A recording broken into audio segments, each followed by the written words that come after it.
আসসালামু আলাইকুম। প্রিয় শিক্ষার্থীরা, আমরা এই পর্বে কথা বলবো দশম অধ্যায়ের আরও একটি পর্ব নিয়ে।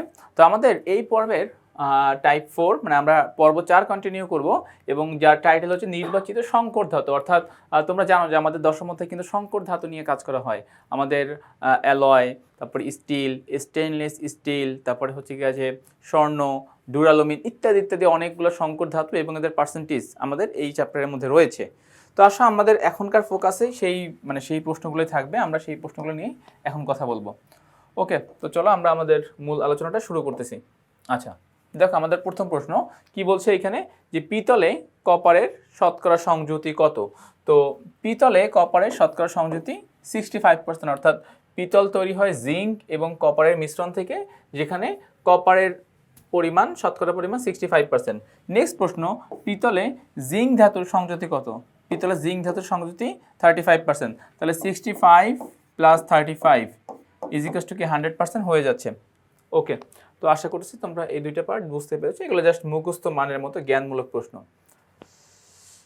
আচ্ছা, নেক্সট প্রশ্ন বা পরবর্তী প্রশ্ন দেখো কি বলতেছে, মরিচাহীন ইস্পাতে বা স্টেইনলেস স্টিলে নিকেলের সংযুতি কত।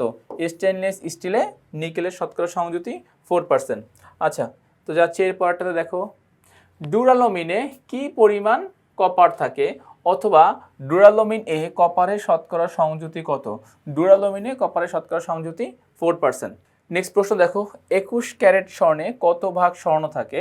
21 ক্যারেট স্বর্ণে শতকরা স্বর্ণের পরিমাণ থাকে আমাদের 87.5%। 87.5%।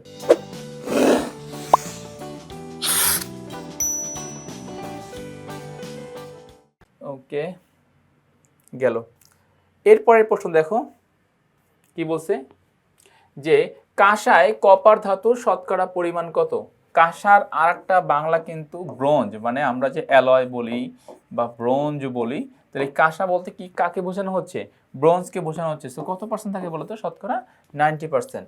অস্ত্রোপচারে ব্যবহৃত কাঁচিতে ক্রোমিয়ামের শতকরার পরিমাণ কত, 18%। আমরা যে অস্ত্রোপচারের সময় যে কাঁচি বা ছুরি ব্যবহার করা হয়, এখানে কিন্তু ক্রোমিয়াম থাকে এবং সেখানে ক্রোমিয়ামের পরিমাণ শতকরা 18%। আচ্ছা, দেখো যাচ্ছে পরবর্তী প্রশ্নে কি বলেছে, যে পিতল তৈরিতে নিচের কোন দুটি ধাতু ব্যবহৃত হয়। পিতল তৈরিতে আমরা কপার ও জিঙ্ক ব্যবহার করি। কপার থাকে 65% আর জিঙ্ক থাকে 35%। আচ্ছা, পরবর্তী প্রশ্ন, ব্রোঞ্জ তৈরিতে নিচের কোন দুটি ধাতু ব্যবহার করা হয়। ব্রোঞ্জ তৈরিতে কপার এবং টিন, এসএন, কপার এবং টিন ব্যবহার করা হয় ব্রোঞ্জ তৈরিতে, আর পিতল তৈরিতে ব্যবহার করা হয় কপার ও জিঙ্ক। তো মোটামুটিভাবে কপার কিন্তু সবার সাথেই থাকে। আচ্ছা, দেখো এর পরবর্তী প্রশ্ন, কোনটি কপার ও জিঙ্কের সংকর ধাতু। কপার ও জিঙ্কের সংকর ধাতু কি হতে পারে, পিতল। আমরা একটু আগে পিতল নিয়ে কথা বলেছিলাম। সো কপার ও জিঙ্কের সংকর ধাতুর নাম হচ্ছে পিতল। ওকে, তো দেখো আমরা আমাদের পরবর্তী অংশে যাচ্ছি। আচ্ছা, দেখো এর পরবর্তী প্রশ্ন, ডুরালুমিন এ নিচের কোন ধাতুটি থাকে না। প্রশ্নটা কিন্তু এবার কোন ধাতুটি থাকে না, অ্যান্সারটা হচ্ছে ক্রোমিয়াম। তার মানে অ্যালুমিনিয়াম সেখানে পাবা, ডুরালুমিনের মধ্যে কপার পাবা, ম্যাঙ্গানিজ পাবা, তাহলে পাবা না ক্রোমিয়ামকে। আর যেহেতু প্রশ্ন বলতে থাকে না, তার মানে আমাদের এখান থেকে সঠিক অ্যান্সারটা হবে ঘ নাম্বার। আচ্ছা, এবার নেক্সট প্রশ্ন, যে ডুরালুমিন কোন ধাতুর সংকর। সঠিক অ্যান্সারটা হচ্ছে অ্যালুমিনিয়ামের সংকর। আচ্ছা, পরবর্তী প্রশ্ন, গলিত কপার ও জিঙ্ক ধাতু একত্রে মিশিয়ে কি নামক সংকর ধাতু তৈরি করা হয়। অ্যান্সারটা হচ্ছে পিতল। আমরা গলিত কপার এবং জিঙ্ক ধাতুকে একত্রিত করে আমরা একটা সংকর ধাতু তৈরি করি, যার নাম হচ্ছে পিতল।